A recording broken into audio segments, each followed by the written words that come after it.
Olá, sejam bem-vindos a mais um Devocional em Lucas e dando continuidade aos devocionais. Hoje nós leremos Lucas capítulo 9, versículos 21 a 22, 21 e 22. Jesus os advertiu severamente que não contassem isso a ninguém e disse: é necessário que o Filho do Homem sofra muitas coisas e seja rejeitado pelos líderes religiosos, pelos chefes dos sacerdotes e pelos mestres da lei. Seja morto e ressuscite no terceiro dia.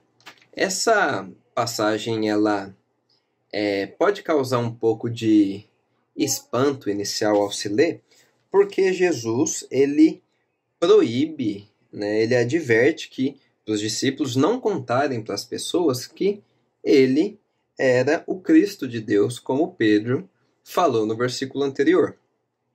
Quando Jesus pergunta para os discípulos qual era a opinião das pessoas, das multidões a seu respeito, e depois pergunta a opinião dos discípulos, isso nós vimos no devocional passado, ele já está aqui fazendo uma distinção de dois grupos.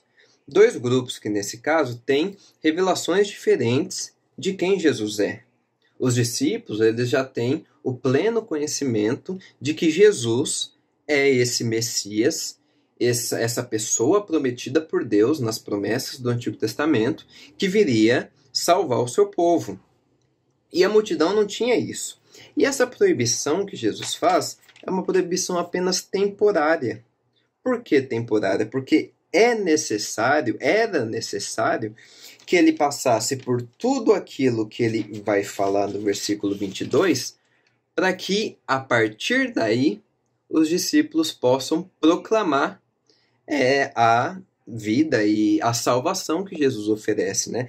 Então, era necessário, antes dos discípulos saírem falando que ele era o Messias, né, que ele era o Cristo de Deus, que ele sofresse muitas coisas e fosse rejeitado pelos líderes religiosos, pelos chefes dos sacerdotes e pelos mestres da lei, sendo morto e ressuscitando no terceiro dia. Era necessário que isso acontecesse para que a obra de salvação de Jesus ficasse completa e, a partir daí, os discípulos, como a gente vê em Atos, pudessem proclamar livremente a mensagem da salvação que Jesus oferece.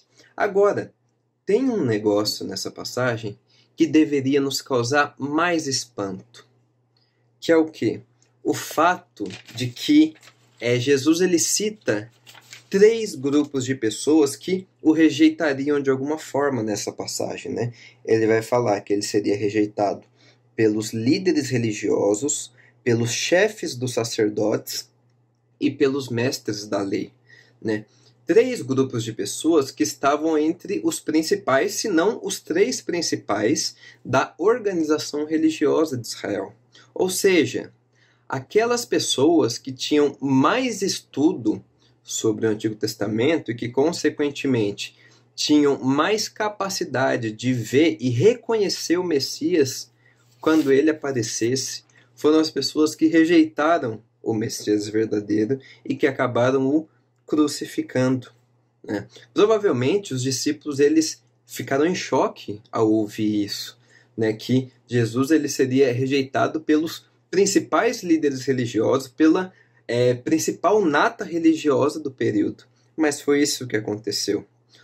Em contraste a isso, a gente já consegue perceber nessa pequena passagem que já existe uma pequena congregação que tem a fé em Jesus como o Messias de Deus, como aquela pessoa prometida por Deus para salvar o seu povo, que é os discípulos, né? Por mais que fosse um grupo pequeno de pessoas que já sabia essa verdade, esse grupo já existia nesse momento, né? E que bom, quão grato nós devemos ser hoje por conhecer essa mensagem, por também poder espalhar essa mensagem de salvação para as outras pessoas, uma vez que tudo que era necessário Jesus realizar, que estava no plano de Deus Pai, ele realizou e a salvação está aberta a todo aquele que crê. Que nós possamos ser gratos por isso, por ter essa revelação plena, né, sobre quem Jesus é hoje em dia e por poder compartilhá-la